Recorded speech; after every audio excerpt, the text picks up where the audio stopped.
I'm going to wait a couple of minutes, or not even a couple of minutes, just a minute or so as people are kind of moving around from their last session to the next session. And when the number gets up there to where I think the majority of the people are here, then I'm going to go ahead and get started. So just hang tight for a minute. All right.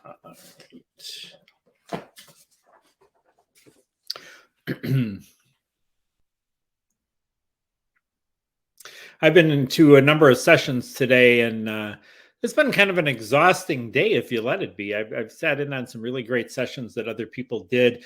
I did one about an hour ago.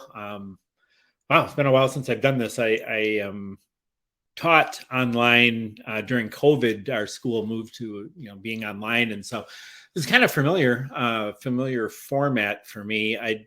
Not Hopin.com, but we used Google Classroom, which is very similar.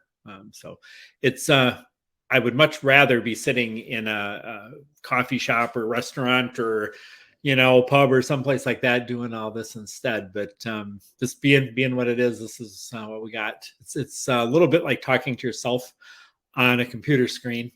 But since I talk to myself so much anyway, I guess it's just one more venue for it. Let's see, we're up to 13.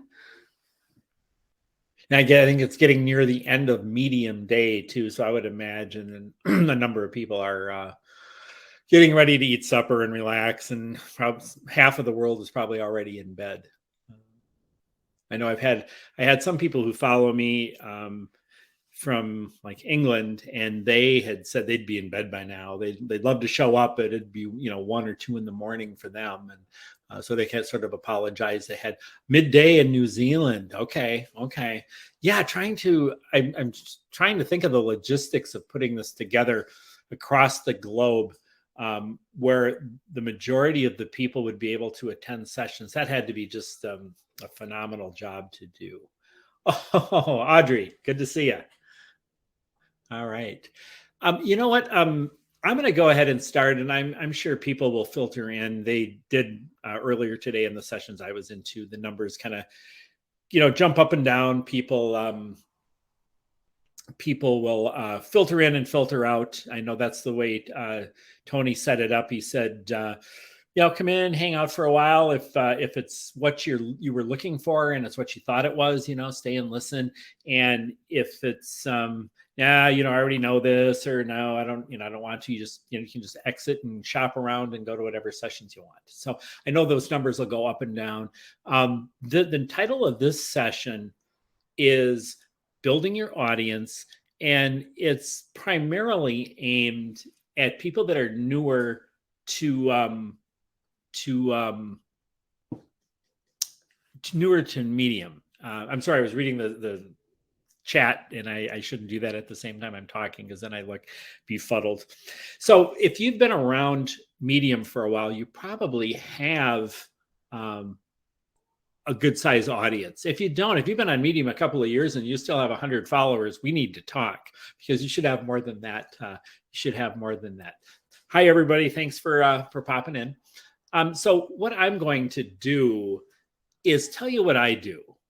And other people have other opinions, and I don't mean in any way to contradict what works for other people. If other things work for other people, good for them. That's wonderful. I'm just going to tell you what I do, what's important to me, and how much success I've had.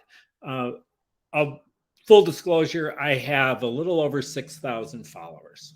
Okay. I'm not one of these people on Medium that have 120,000 followers or 300,000. I'm not one of them. I am not one of those people. But I build slowly. I play the long game, is what I say. I'll just introduce myself. I'm going to tell you a little bit about how I got started on Medium, and then kind of slide into how I've built up to where I'm at. My name is John Egelkrout. I just retired from teaching. I've been teaching high school for 36 years, classroom teaching, English and history. Last 6 years in hardcore inner city poverty, violence, tough Tough audience. These are the kids I had the past 6 years. Toughest audience. You guys are a piece of cake compared to what I'm used to. So this is a walk in the park for me. Um, I have been on Medium a little over 3 years. I started in the spring of 2020. What brought me to Medium, interesting enough, was an article that I saw on Facebook that my son's friend had put up. It was called "Prepare for the Ultimate Gaslighting." And I don't usually drop names on here, but I'm going to give him a plug anyway, just because he's the one who got me started on here. He's a writer named Julio Vincent Gambudo from New York. Excellent writer out of New York. And I read his article and I said, wow, I like this. This guy's good. And so I checked out Medium and I looked I looked at Medium over and wait a minute, they pay you for doing that. And so I'm gonna give this a shot because I liked writing. I just really didn't have any outlet for it. I've been writing all my life. I actually began writing a journal in January of 1974, and I wrote a full page every day until about 2008. I had so many notebooks, my whole life written out, and then when I split up with my first wife, she destroyed them. So, but that's okay. Doesn't matter. But I had a lot of writing. I've been doing a lot of writing. On Medium, my first year was a wash. I didn't know what I was doing, and I don't know. I just didn't look in to find out what are other people doing to make this good. I wrote like maybe an article a month, something that I thought was okay, and I'd get 47 views and 20 reads, and I'd make $1.25. And I was such a newbie. I didn't even know how to get the $1.25. I didn't have a Stripe account set up. I didn't have any of those kinds of things. So I had I think at the end of my first year, I had like 20 some dollars and then I earned. And I said, I got to figure this out. I got to figure this Medium thing out. And so I started asking questions and I started reading and I started trying different things. And I figured it out. I figured out what I was doing. I figured out why nobody was reading my stuff. I found out why I had maybe 75 followers or something like that. And I would see what these other people were doing. And it's like, wow, these people are good. And I want to get to be more like that. So after 1 year on Medium, I realized I can't write one article a month. Okay, nobody's going to follow me if that's all I'm writing, because you're not out there enough. There's not enough there for them to latch onto. So the first piece of advice I would give you about, building yourself up on Medium, write more. If you're only writing once a month or a couple times a month, you want to write more. On the other hand, don't overdo it. I see people that are writing, 3-4 articles a day. And well, if you got that much to say, I guess that's good. But I would worry a little bit about people getting tired of seeing your name and they're going to look for somebody else first. If they're seeing your name pop up 3-4 times a day, they might read one of them. And maybe that's your strategy, is write a lot. And even if people read a quarter of what you write, you're still doing okay. But I shoot for, I would say I shoot for about 2 a week, maybe 3 a week. Lately I've cut back because on Social Security, which I started collecting, they have rules about how much money I can make from now until January. And so I got to kind of pull back from how much money I'm making, because I have a side job. And if I make too much money, they penalize me. But the more you write, if you're present on Medium, people are going to notice you. Your articles are going to come up in their feeds, and your name, you'll get name recognition. Now, one thing I wanted to clear up is followers. A lot of new people on Medium are very concerned about getting a large number of followers, and followers are not necessarily readers. I have, like I said, 6,000 followers. but they're not all readers. Some of these people, I haven't seen their names since they started following me. So getting followers, how much do I normally make a month? I'll be upfront about that. A lot of people, don't like to share that information. I'd say an average month for me is anywhere from $300 to $500. That's average month. Average month for me. I've had to kind of cut back because of Social Security and my side job, so I haven't been publishing as much as I have in the past. But yeah, three to 500, three to 500 US dollars if I'm not from the US. Where was I going with that? Followers are not necessarily readers, and readers are not necessarily your audience. And so this is I was thinking about this the other day. I have a lot of people that read my articles. They read one and I never see them again. That's it. Yes, that was per month. So those are readers. You have followers who never read anything of yours. You have the person who occasionally reads something you write, maybe one, maybe one article, and you never see them again. But when I'm talking about an audience, I mean the people that follow you. They wait for your next article. They see your name and they click on it. They can't, they love what you write. I think the most flattering thing that has ever been said to me on Medium, a woman who follows me told me, "You're the reason I'm on Medium." I mean, what a compliment that is. My mouth dropped open. She said, "You're the only person I read, and you're the reason I'm on Medium. I love what you write. Please write more." And it's like, nobody's ever said that to me before. That was just incredible. And then she sent me a $75 tip and told me to take my wife out to dinner. I mean, wow. I could, I don't even know. I didn't even know what to do with that other than send her a thank you and tell her how flattered I was, because that doesn't happen very often. But your readers, your audience is different than readers.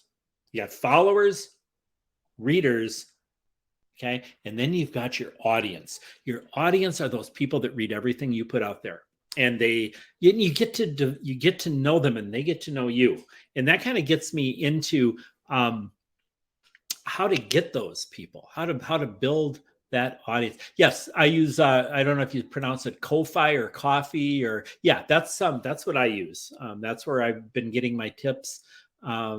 Average tip that I get is usually $5 is the most common. I've had a couple of $20 or $25 tips, but the other one was that $75 one just blew me out of the water. My Medium link in chat. I'm going to talk a little bit about how to get my readers on Medium. I'm just going to go through a list of what the things I do, and I'm also going to include my email at the end of this, so then if anybody needs additional information, I'm really good about answering emails, so I'll put that in there. And then if you want me to do a follow-up with you afterwards, I'd be glad to. So here's how I get readers. I follow people that I read, but I don't beg anybody to follow me. I've heard of that strategy where some new people will do follow for follow. You follow me, I'll follow you. Well, okay, great. But that doesn't mean anybody's reading anything. They're just building this vanity metric.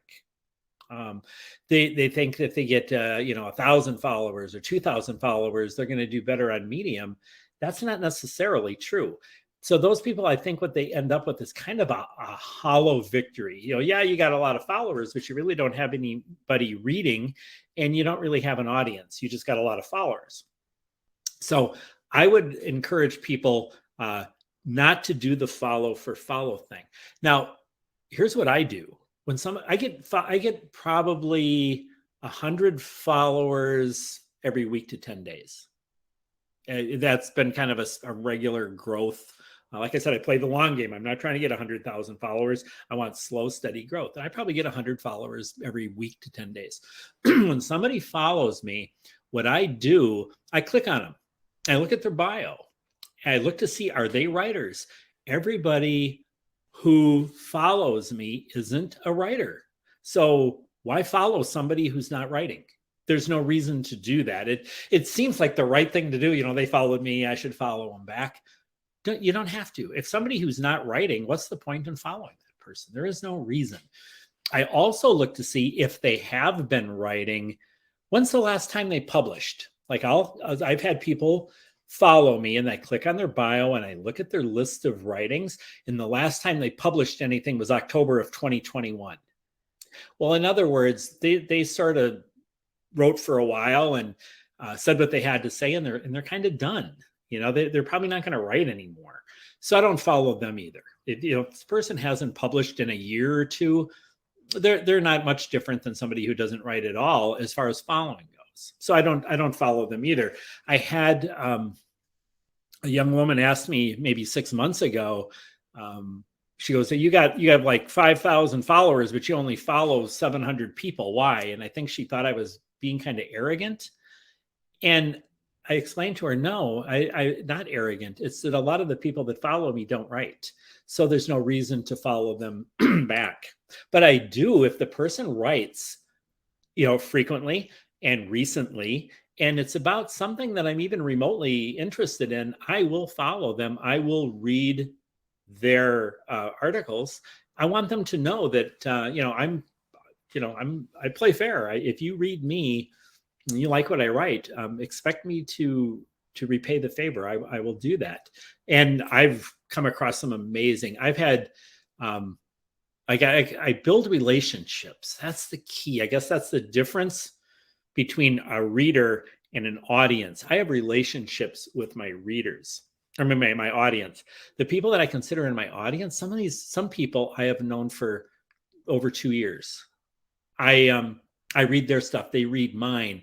I know something about their personal life even, and we've shared so much in our writings that I feel like I know them and they know me, and in a way we do. That's your audience. That's not your readers. That's not your followers. That's your audience. These are people that you have that relationship with, and it takes a while to build that.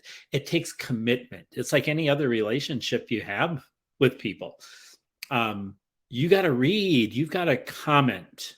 Like when you read somebody else's articles, you want to comment on them. Don't just read and then, bow out, because they probably won't know you read their article. But if you leave a comment, that's a good thing, especially a good comment, a thoughtful one that actually says something, not just great article or I liked that one.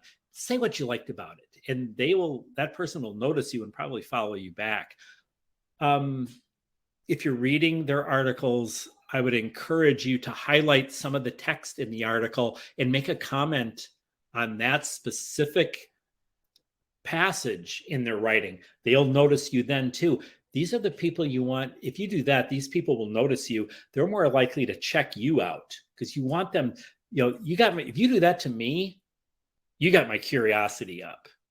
I'm going to check you out. If you read an article of mine and you highlight text and you make a comment, I can guarantee you I'm going to check out your bio and I'm going to look and see what you wrote. And if you've published recently and you write about stuff that I like, you got a new follower, you got a new member of your audience if it builds to that.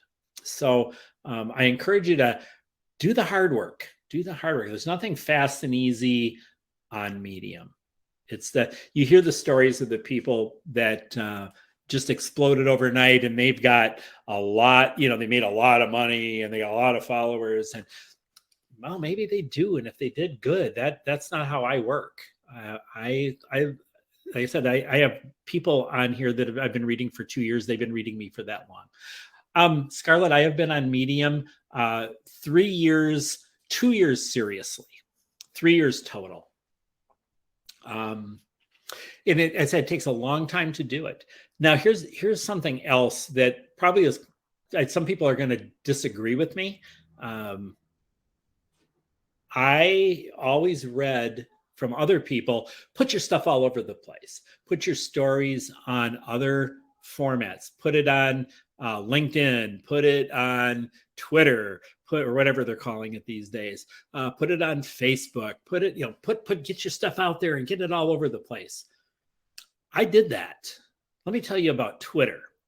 I started putting my articles on Twitter, and you know what I got for it? Here's what I got out of putting my articles on Twitter and other places. I got a lot of people trying to sell me cryptocurrency, pretending to be Asian women who are rich, who are trying to do me a favor, and yada, yada, yada, yada, yada. And that's all I would get. I don't think I got a single person from Twitter to join Medium. And if the person is not on Medium and they're reading your articles, you don't get any money.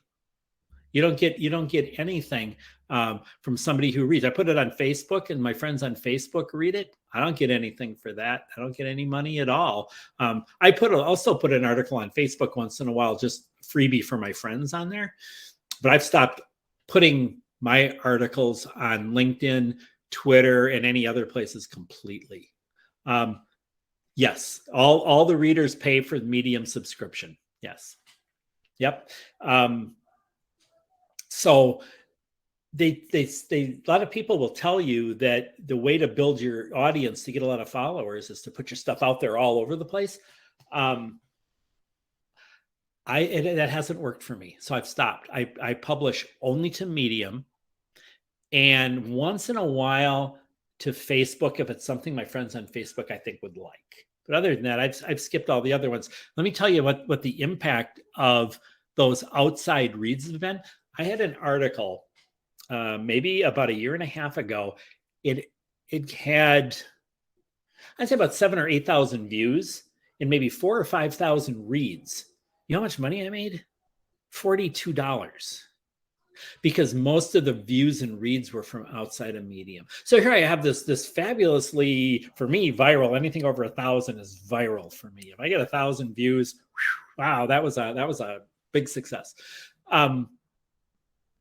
But if it's all outside of Medium, it doesn't really matter. Well, some of the more purist people will say, "Hey, are you here to make money, or are you here to write?" I'm here for both. You don't have to choose. Why would a musician write a beautiful song and not expect something for it? Why would a plumber come over to your house and put a new faucet in for you and expect nothing in return? When I write, it's worth something. I want something for that. If I had puppies, I wouldn't give my puppies away. I would sell them. I want somebody to put some skin in the game. I don't want people taking my art, and my writing is my art. And artists get abused enough as it is. So I really recommend just not putting your stuff out there for free. I'd say keep it on Medium, where you're going to get what you deserve. You put the time in, you put your thought into it, you put yourself into it. It's a piece of yourself. It's worth something, and those people shouldn't, be looking for freebies. So I'm not, and I'm glad Medium changes so that people who are publishing on Medium have to be Medium members, because they used to have some interlopers that would come in and publish stuff, but they don't even pay the $5 a month. So yes, I was a Medium subscriber the first year. Let's see, and how long I'm trying to do these questions a little bit. Let's see, can you cross post? Have you thought? Oh boy, it's going so fast. Okay. Yeah. Yep. I used to use WordPress. I stopped doing that just because I don't know, it just wasn't going anywhere. Let's see. There was one or two other questions here I wanted to try to look at because it just scrolled up so fast. Do you think you must be a prolific writer to become popular as you are? I don't consider myself that popular. I do not write full time. Popular, it's growing. I know so many of the people I follow and interact with have as many followers and as big an audience or more than I do. I mean, I know people, I remember one person who writes on Medium, and she hasn't been on as much lately. She went over to Substack and some other places. She had over 120 followers. And when she started following me, wow, I thought my ship came in. I mean, somebody that had that kind of readership is starting to follow me. And I looked and she was only following 300 people. I thought, wow, I must be doing something right. It was good. It was really nice to get someone like that's attention. But by comparison, I'm small time. I mean, she's 100,000. A lot of people are 60, 70, 80,000 followers. Me, I'm a newbie. I'm on 6,000. And I do okay, but nothing like that. Let's see. What else did I want? Oh, you know what else you should do? Subscribe to emails from people. When you follow somebody and you're reading them, you want to get their attention, subscribe to their articles in email. I get a notice saying so and so subscribe to my emails. You know what? You got my attention. I'm going to check you out. I'm going to read. If you wrote anything, I'm going to read it. I am going to follow you. I appreciate that kind of thing, that you took the time to say you want to get what I wrote in your email. Wow, you won me over. I'm gonna check you out. I'm gonna follow you, and if you are writing, I'm gonna be reading. So that's another good thing to do. Don't hesitate to follow somebody and have their stuff sent to your inbox. I get asked, should you publish to publications or self-publish? When you're new, I would say go with the publications, because the publications have large followings and you're going to get better exposure. If you self-publish and you only got 75 followers, not many people are going to see your stuff. I mean, of the 75, only about 7 of them are going to see it. And of the 7 that see it, maybe 3 or 4 will read it. So but with a publication, you're going to get a lot more. As you build your audience, you can start self-publishing and you'll do just as well. So like for me right now, where I'm at, I probably publish 60% of my stuff on publications and maybe 40% I self-publish. It depends on the subject area. Like I've been writing a lot of memoir type stuff lately. And so I've been publishing, yes, Medium publications. I publish a lot of my memoirs on Crow's Feet and on The Memoirist. I used to publish a lot of political stuff on Politically Speaking, but that magazine has closed down, at least temporarily, maybe permanently. So there's certain publications that I will send my stuff to. And then there's some that just don't fit any, that, what I'm writing about just doesn't fit what they're looking for. And so those articles I'll self-publish. And now I've got enough of a following that those do okay. I always used to hesitate just because I knew I'm not going to get a lot of reads and I'm not going to make much money if I self-publish. That's not true anymore. I got enough now that if I self-publish in certain topics, I know I'm going to do okay. It's worth the time I spent writing it. So I'm okay with that. Another way if you want to turn people off to your writing where people aren't going to follow you, write 15 or 20-minute articles and have very, very long paragraphs. There's nobody's going to want to read that. You're not going to get many people following you, and you're not going to get many people reading you. And I know that I think it has to do with our short attention spans. People want to read. I shoot for 4 to 8 minutes. I don't publish anything shorter than 4 minutes because there's just not enough there to. And over 8 minutes, I found that as kind of the tipping point. When you get beyond 8 minutes, not as many people are going to click on it. People are in a hurry. They want it fast, and they want to get what you got to say now and not have to invest too much time. And if your paragraphs are too long, their eyes get tired. People want to see white space. They want short paragraphs, and they want to be able to scan through it. Reading online is different than reading, a book. And so their eyes get tired. They get impatient. I would say, I go 4 to 8 minutes and I keep my paragraphs fairly short and mix it up with some pictures. I'm trying to move into using more and more of my own, but I do use Unsplash and some other sources too.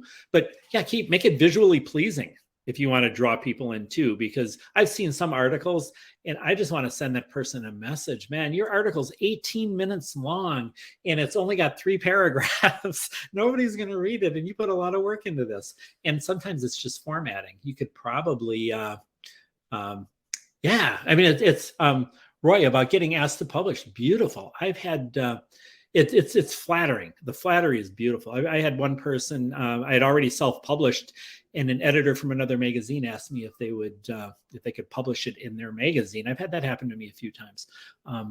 It's nice. It's nice to be recognized. Let me see what kind of time. Oh, we're almost out of time, aren't we? Shoot. I talk too much. Finally, never stop reading and following new people. I got to a point where I sort of plateaued and I quit reading new people. And I thought I got enough. And I saw my numbers start to sink. So keep going, keep looking for new people, keep reading new people, keep following new people. Don't rest on your laurels once you get your numbers up. I'm going to put my email on here because we're almost out of time. Please, if you got any other questions, if there's anything else you want me to talk about or whatever, I'd be glad to. There is my email address. Thanks for coming. I appreciate it. I never really know how many people to expect. I thought it might be just me and one other person, and I would have been okay with that too. So everybody have a nice night, and thanks so much for coming. Appreciate you. Night.